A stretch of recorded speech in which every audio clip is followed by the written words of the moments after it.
I have an outing to go to today and I need to make food to take to it.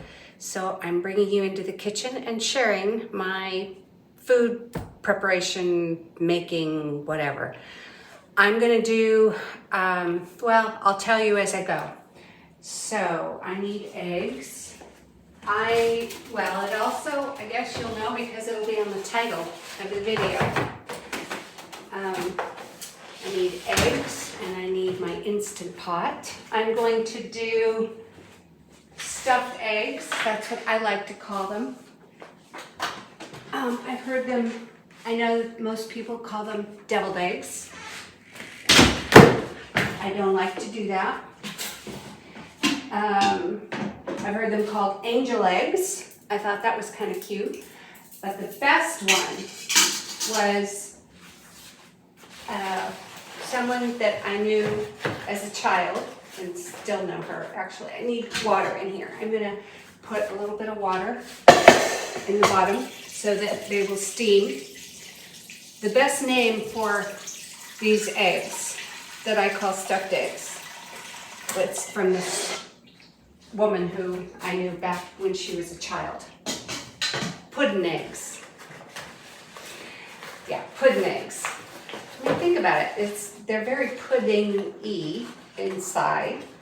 Let's see if I can get the eggs in here on the rack and get those started.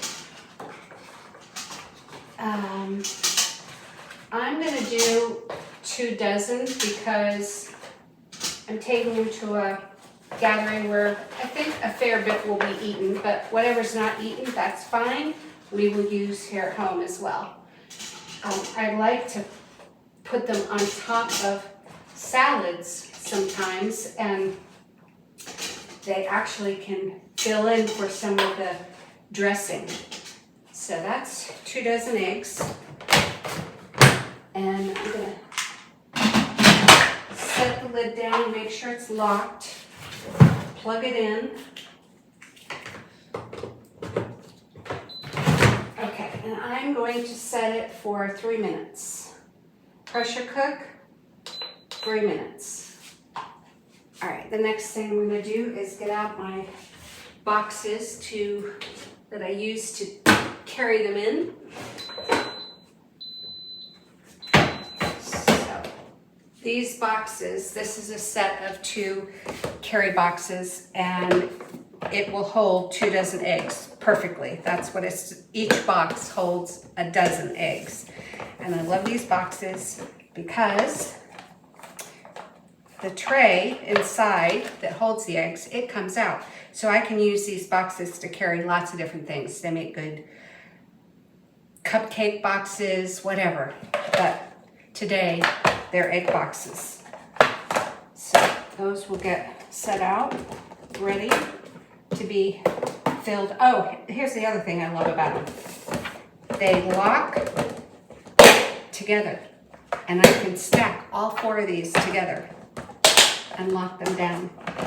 I didn't catch the hooks on these. Oh, I shouldn't have the lid on. Forgot. So on that one, on this set, I don't use a lid. Set it down, and then it locks on, and it only needs 1 lid for the stack. And I can carry them like this. But I'm gonna set them out to fill them once I get the eggs out of the Instant Pot. And I will need a bowl to mash all this up in. And I'm going to use my pastry cutter as my masher. And I will be using some raw apple cider vinegar and salt. And we'll be using some mustard and my homemade mayonnaise and some dill relish that I got from Walmart. I have a little more than half a jar left. I can go ahead and squeeze that out while this is starting to cook, or it's coming up to temperature. So I need a little sieve here. And since I'm doing 2 dozen, I think I will just go ahead and use all of this.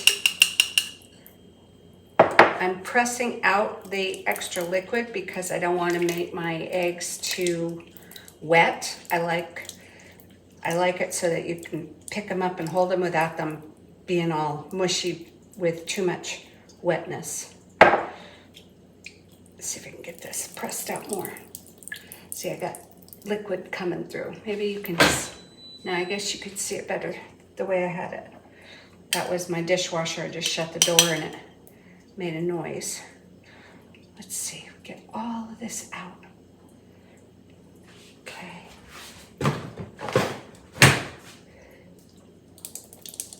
So it's just squeezing the liquid out. If I have made these stuffed eggs when I was away from home and there wasn't a sieve available. And so I just took some of the relish in my fist and I manually squeezed it out. So that's another option. And I'm just gonna throw that right into the bowl. Get this as kind of dry as I can.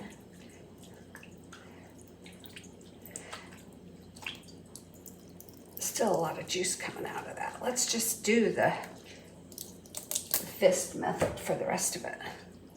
Okay, now I'm gonna tap it into here and rinse off my hands and the sieve. Give it a good rinse. Goes in the dish strainer. So I didn't need to get that out or anything. All right. So the homemade, I'll be putting the egg yolks in here, mixing in homemade mayonnaise, salt, vinegar for a nice acid background, plus the yellow mustard, and that's all going to get mixed up. I have a lid I don't need. Okay, so I'm just waiting for this to come to temperature and to cook for its 3 minutes, and then to, it'll beep. I'll let the pressure off, but we'll get there. What can I do while I'm waiting? I think I'll go fold some laundry. So I'll be back in a few minutes when this is closer to being processed. Okay, the timer just went off, and so I am going to flip open the steam vent and let the steam off from that. And let me make sure I turned off my audio that I was listening to. Okay, put my earbuds away and get ready to open that thing up.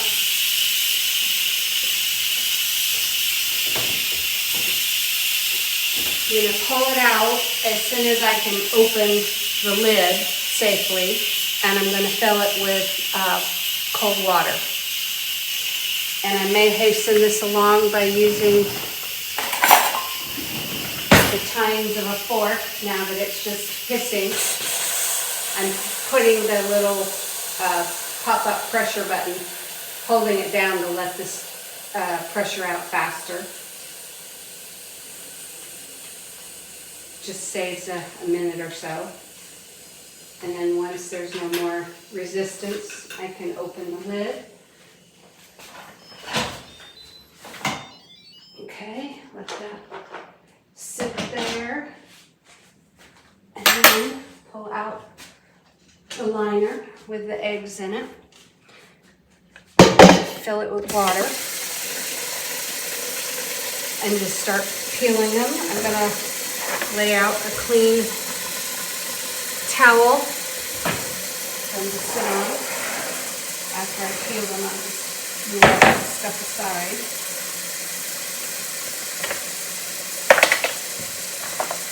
Okay. So as soon as I can handle these, and have them not be too hot, I'll start peeling them.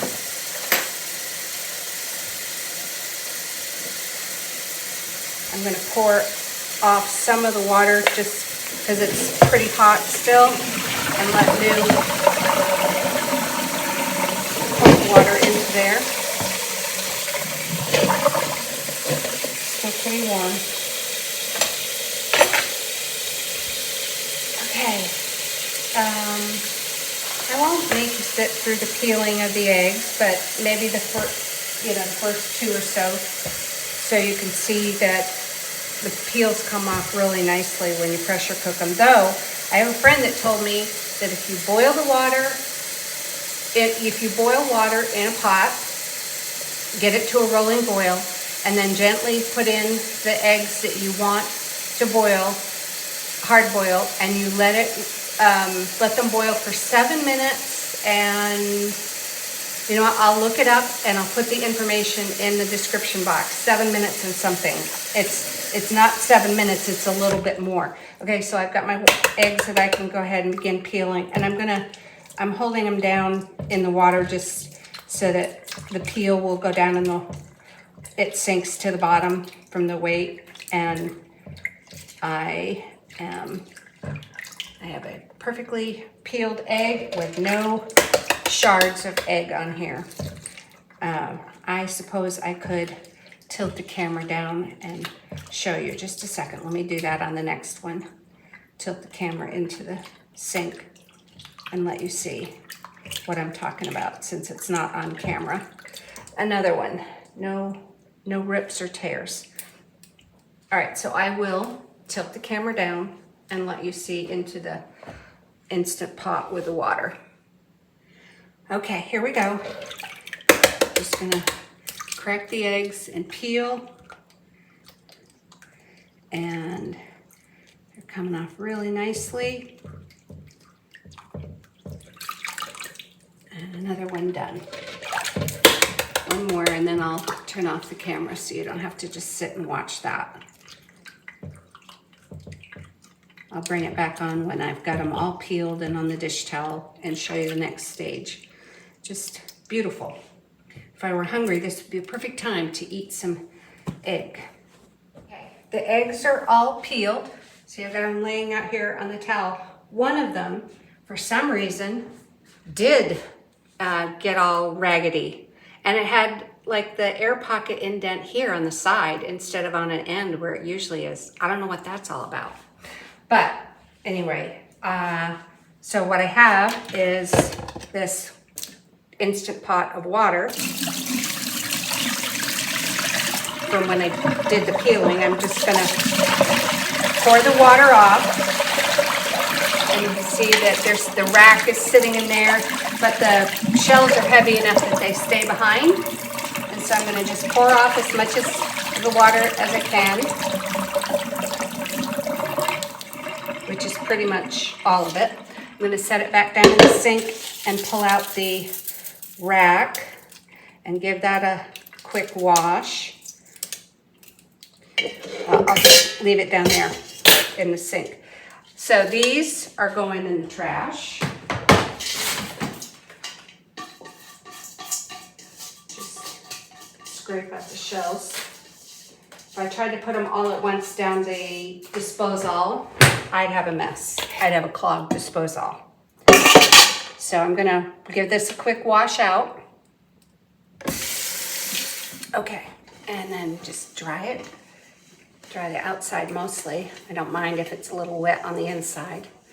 Get the outside dry. Set that back in here. I should have unplugged it earlier. Put the lid upside down so that it can air out. I'm gonna slip the rack back on here, and this is going right back into the pantry. Sitting on the shelf. There. Okay, now for cutting the eggs in half and getting out the yolk into the bowl. So I just, right here on the towel. Oh, And this is what I get for a 3-minute egg. As soon as the timer went off and it signaled it was done, I flipped that switch, flipped the pressure release valve so I could get the heat off from it. And then I'm just going to cut these eggs open, and all of the yolks will go into the bowl. All right, they're all cut open, and now, whoops, one left. I just saw the one left. Okay, so now I'm gonna get a spoon, just trying to nudge the yolks out of the whites. And then they'll go right into the boxes because I'll pipe the filling right into them sitting there in the trays.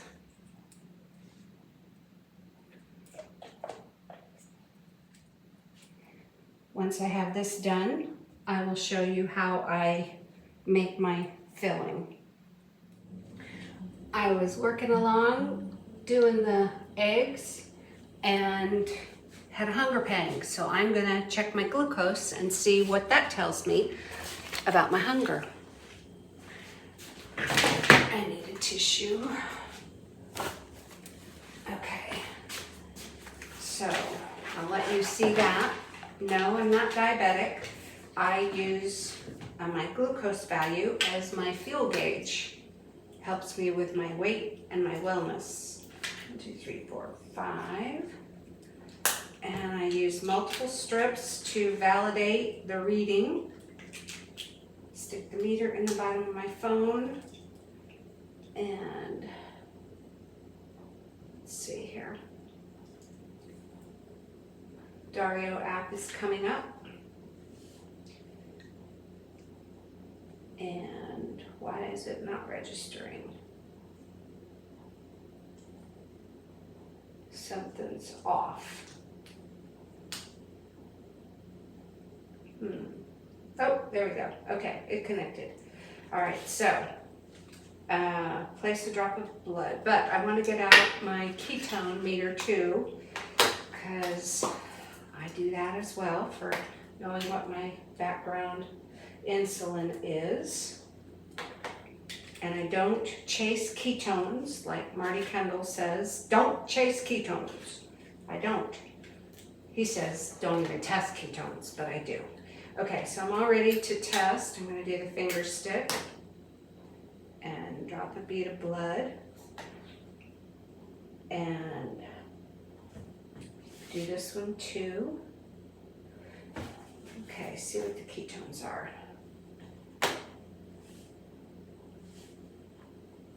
Oh, nice. Okay, 0.5. So, but the glucose is telling me I have, well, we'll see what 5 numbers tell me. The first number told me I have enough fuel on board for me. This glucose number for somebody else might be low. Whoops, it didn't like that one. Okay, let's see if the next one. It said I had insufficient blood. I don't think that's the case, but we'll see. Maybe I just didn't touch it to the end of the strip correctly. Okay, there we go. Except I'm going to want to get out another test strip, so I have 5 of them. So let's see, I'm entering that number.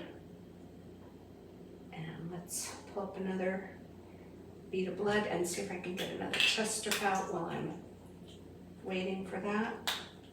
Okay, these numbers are confirming each other pretty nicely. This will be the 4th reading.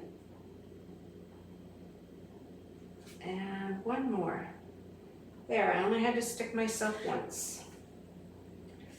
You have to move quickly, but I only had to do it once, which is most of the time. Most of the time I can get 5, I can run through 5 strips with just one finger stick. All right, so these are gonna go in the trash. All right, so my numbers are telling me, for me, I still have enough circulating fuel. So that hunger pang, it's already gone. Hunger pangs kind of come through, get your attention, and go away. If you ignore them, you know, it's okay. I wouldn't do it over and over again throughout the day, but I'm confirming. So let me pull up all 5 numbers here so I can share those with you. I should have not closed the app. Let's see, back to the logbook. Okay, I'm gonna do a screenshot so I can just XXX. I'm gonna, wow, they're all so really close together. The highest one was an 84 and the lowest one was an 82. And then I have 3 83s. I'm pretty sure that my glucose is an 83. So now, background insulin. I am going to go to a calculator app on my phone, and I'm going to type in 83 divided by 0.5, and that tells me that my background insulin ratio is 166. Anything 200 and above is considered high. Anything down to 80 is considered by Dr. Boz, that I don't follow, but I do use her idea about insulin testing, insulin ratio. Anything 80 and below, guaranteed weight loss, she says. I'll put up a graphic about that so you can see that. But again, I do not follow Annette Bosworth because I don't think her eating recommendations are healthy. I don't think all that fat is healthy. Too much fat in our diet leads to insulin resistance.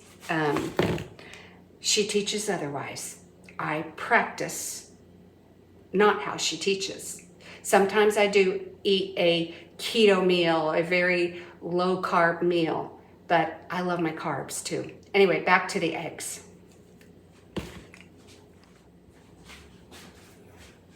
All right, all the eggs are done except I've got a couple here that cracked, and I'm going to use them as my taste testers. I should have said that my personal hunger trigger is 78. So I will wait until my glucose gets down closer to 78 or below it. And that way I know that my body has used up my excess circulating glucose, and it's probably tucked into a little bit of stored fuel that I want to get off from my body, and I'm ready for a new meal. Okay. So I've got my egg yolks here, and the first thing that's gonna go in is mayonnaise. But before I put the mayonnaise in, I'm just gonna mash these up a little bit. And I do have the relish down there in the bottom of the bowl. That is what I threw in first. It doesn't matter. Sometimes I mash the egg yolks up without the relish down there, and I put the relish in later. I do all this by sight and taste because that's how I've been cooking since I was about 10 years old. Cooking family meals, and learned a lot through the years.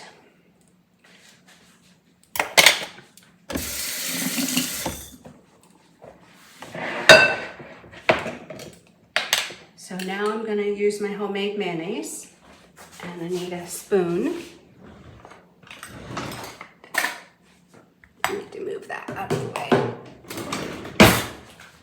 I made a video about making homemade mayonnaise. I did that, I don't know how many years ago. I will link that video in the description box instead of going through the process of it here. And I'm gonna put in some. I don't wanna do too much because it's easier to add than take out.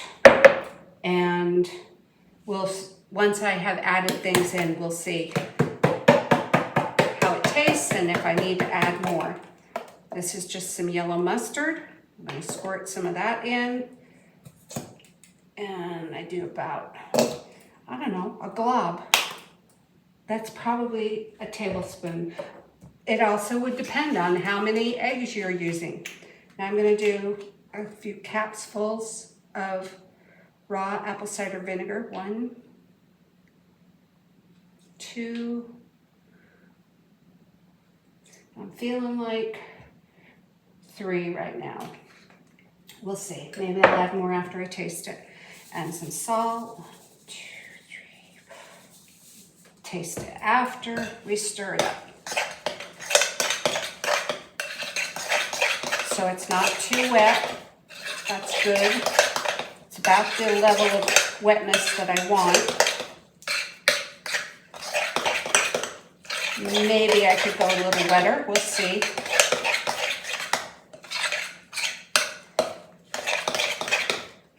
I am going to taste it.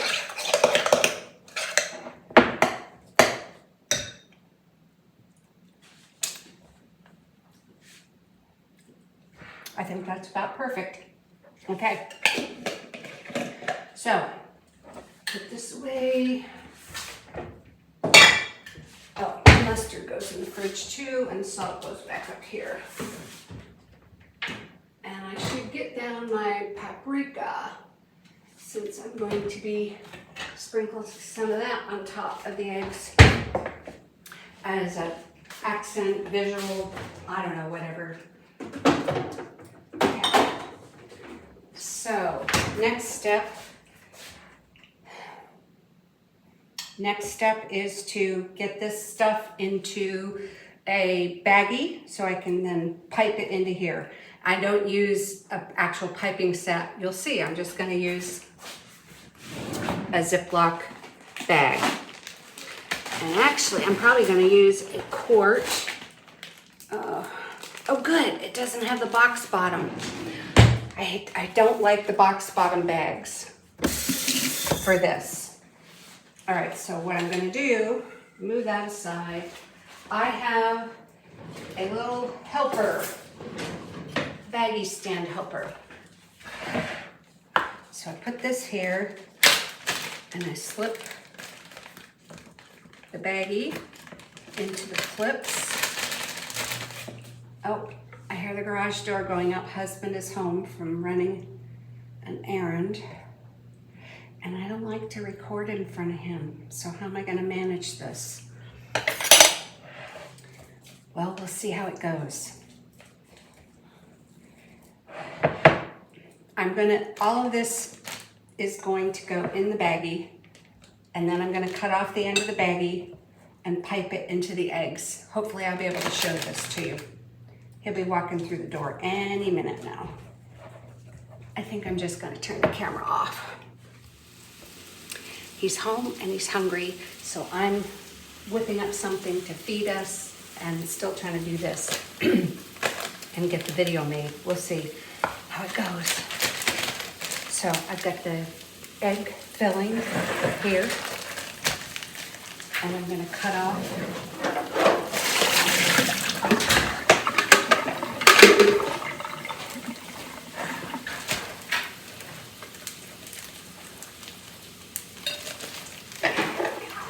the last thing he wants is to be in a video. Okay, I'm just going to cut off the end enough to be able to squeeze out the filling. Just cut off a little triangle from the end of the bag.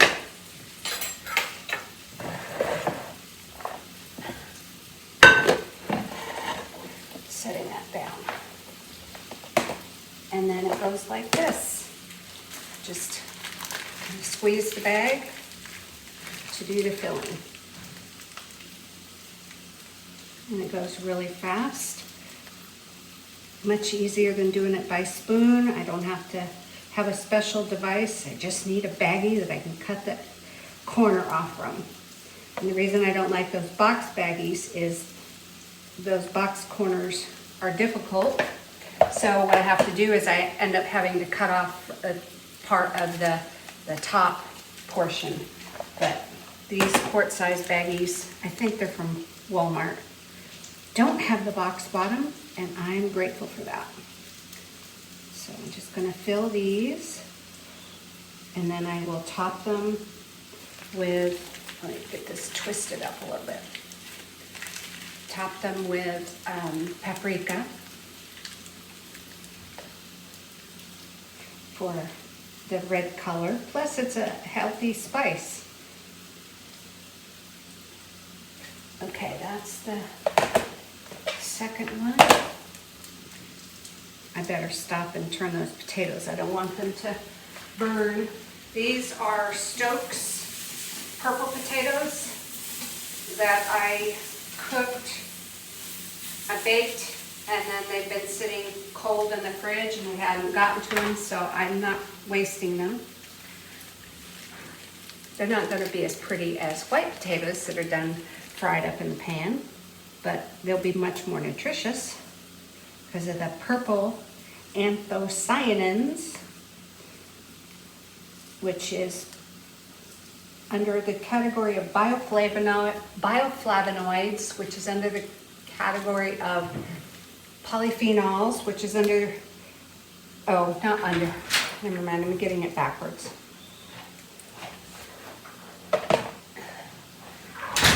It goes bioflavonoids, polyphenols, flavonoids, anthocyanins. That's what the purple Stokes potatoes have, anthocyanins. I'll put up a graphic about it. Okay, getting close to being done. Somehow the filling is working out right.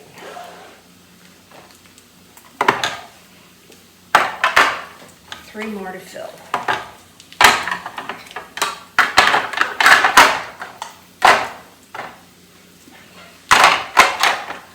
With a little extra left over for the testers.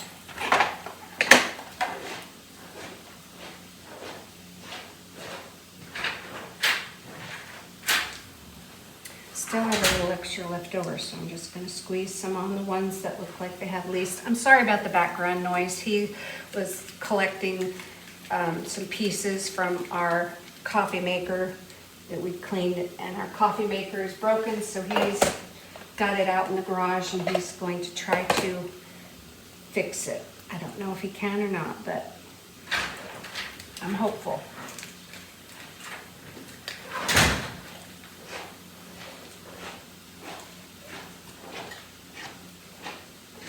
Okay, almost used up all of this. Let's see. Okay, that one can have some more. That one can have some more. That one can have some more. Eke out the very last bit. All right, there we go. Now for the paprika. So I just do a little tap, tap, tap to sprinkle some paprika on it.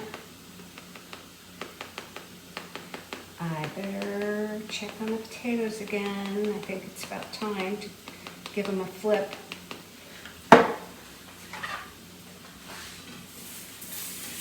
Yep, I don't want them to burn. It's hard to tell if they are burned because they're so dark purple. Let me bring them up to the camera, show you. These are the Stokes purple potatoes. Doing them as fried potatoes, just in some butter. Oh, you know what? I just remembered I didn't season them, and I should probably turn this heat down a little bit. I really only need to warm them. Like the browning effect isn't going to amount to much. I think I'll do some onion powder on them, and I think some garlic powder would be nice too. Okay, give them another stir.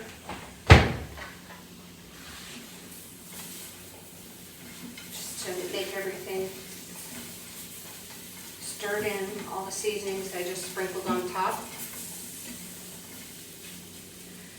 All right, they can sit on that low temperature, on a low temperature, and just stay.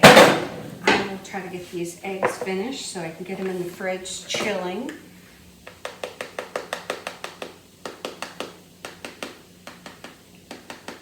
I will take them in a cooler with me because once I get to the place that I'm going, we don't eat right away. We wait for about 2 hours before we sit down and eat our meal together. So I want to keep these cold, and I'll take them in a cooler with some ice packs. And I counted how many ladies are coming today, so I think I'm only going to take 3 stacks of eggs. And that probably will still be more than is necessary. I'll end up coming home with some. Okay, but I'd rather have too much than too little. So I will keep this tray, this partial tray, I don't know, for us here. We might even have a couple with our lunch. And then I'm going to stack these up. I need to make sure those are seated properly. Okay, click, click, lid. All right, now these are going to go in the fridge.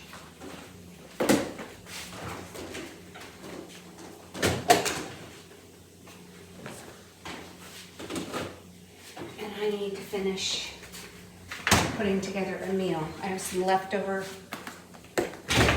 salmon and potatoes, and I gotta come up with some veggies. Did you notice that? The tester didn't get tested. So I'm just gonna cover it up and stick it in the fridge. I'm not ready to put anything in that would have changed my blood readings. I will test again right before we eat, and I am gonna eat with him, regardless of what the reading is. Okay, so let's see here. Put this dish towel away, that was clean. Just had something resting on it. So the veggies that I decided to use, I scrubbed some carrots, and I'm just gonna make carrot sticks. I'll show you the plate when I have it finished. I have more carrots than I really need to serve us, so I'm gonna hold some in a jar. And let's see, let me think this through. The salmon, the potatoes, and the raw carrots. But I remembered I had some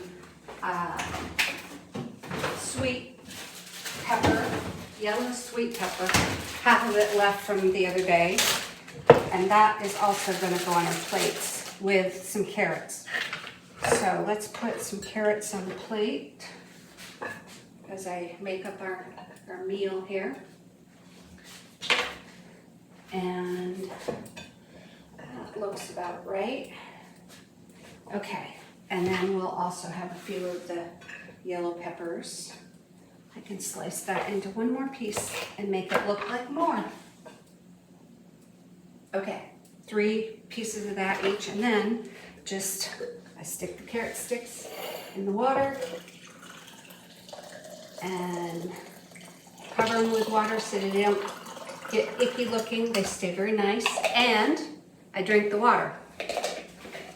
So those will be held in the fridge for another meal. The salmon is just going to be served cold. Let me put this over here for washing.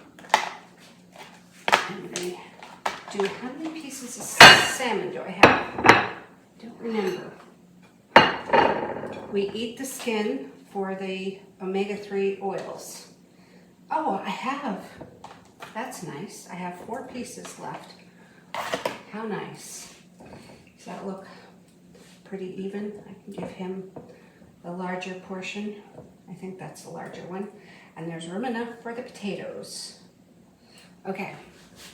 Before I pull the potatoes off the heat, I will go ahead and quickly set the table. I had no intention of this becoming a, make a meal video. I was just doing the eggs, but he came home sooner than I expected. What's that for? Okay, that needs to get folded and put away. Light the candle. to eat by candlelight. Oh, is that filled up with water? No, it's still good. Okay. Light the candle. Move that aside. All right, silver's on, water and ice. I'm gonna have some vinegar in my water because that will help me absorb the glucose from the carbohydrates. It tells the muscles, well, I'll put a link in the description box, but I'll tell you right now, it tells the muscles to suck up the glucose. Oops, okay, drop that. I need this icing for him. Oh, yes, I do use a little sweetener, stevia. Take the edge off the acid. And I use a couple of oils. This is lime, 1, 2, 3 of lime. And I'm gonna, oh, I don't want orange, I want grapefruit. Lime and grapefruit. 1, 2, 3, grapefruit. Okay. This way. All right, so that's that. I will need a straw, or want, need, want, two different things.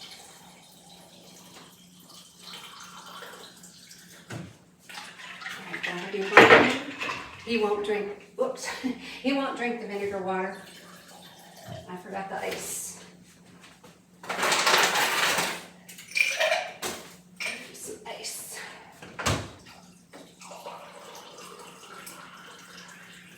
Okay, so drinks are on. Turn on the light. Oh, you see the bins he brought home from IKEA for me for the pantry. I will put those away. All right, so the last thing, we've got on silverware, drinks. Yeah, the last thing is to just plate the sweet potatoes here. So I doubt we're gonna eat them all. Some will have to go back in the fridge. But maybe he'll be more interested in eating them this way than just as cold sweet potatoes. Though he has been known to eat just cold sweet potatoes, as have I. Makes a good thing to just grab. With some protein, always with protein. That's my policy. Okay, let's see here. Make that. He might have room for a few more. And then some are gonna end up in a storage box in the fridge. But a very simple meal that I just threw together right in front of you with no forethought.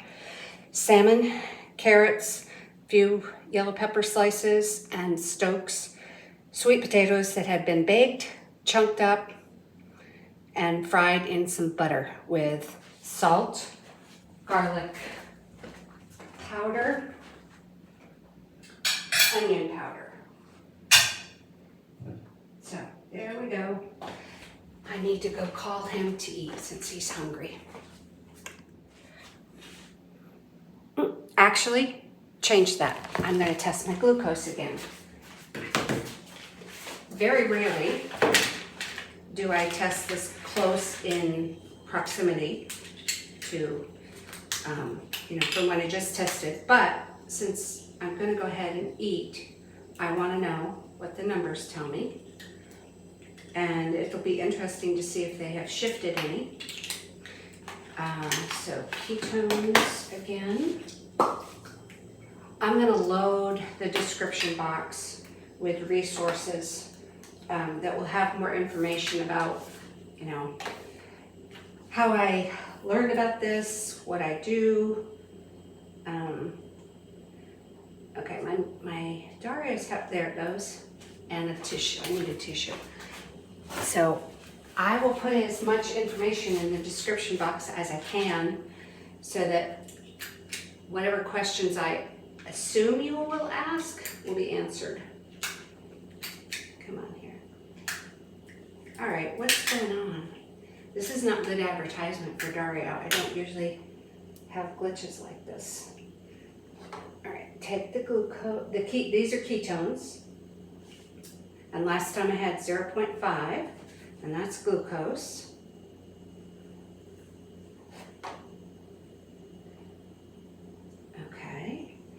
Okay, ketones went up to 0.7. Now let me get all 5.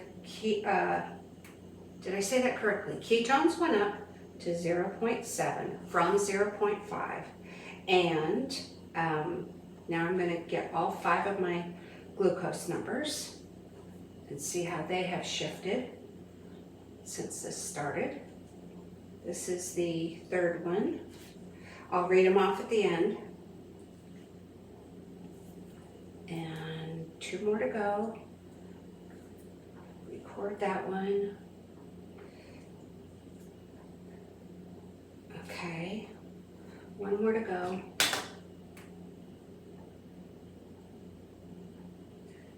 All right, that is close right there to my my personal hunger trigger. Let's see what the next one says.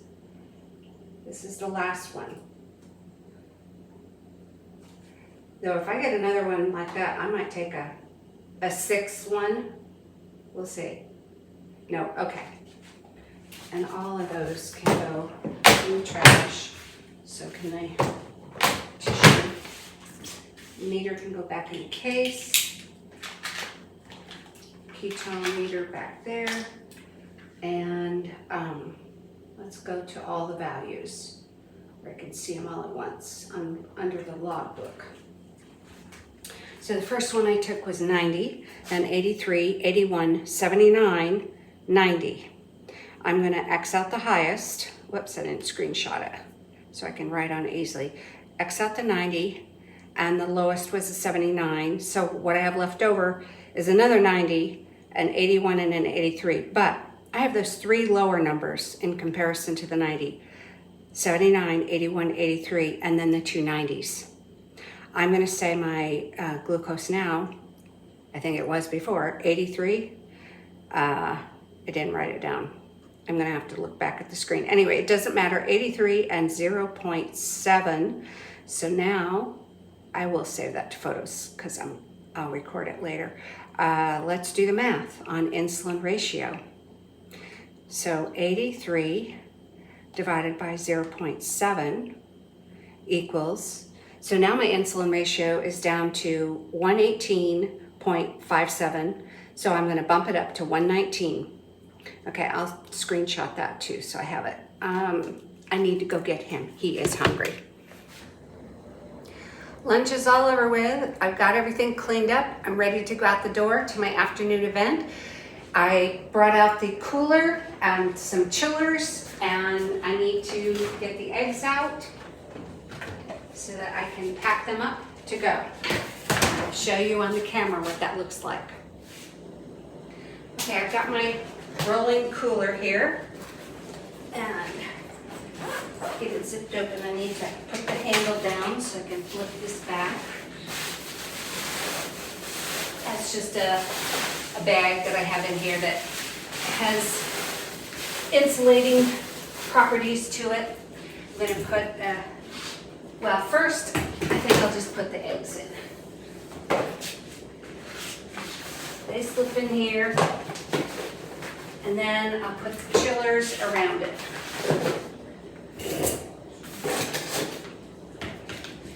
And more on the side. We'll hold it nice and steady.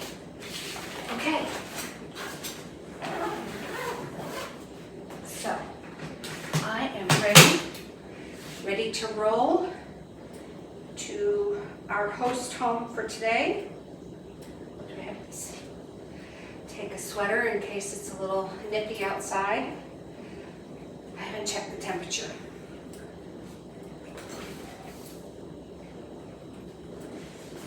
Okay, ready to go. Actually, now I'm ready to roll. See my precious passenger back there? I can see it in my rear view mirror. Now, I'm ready to roll.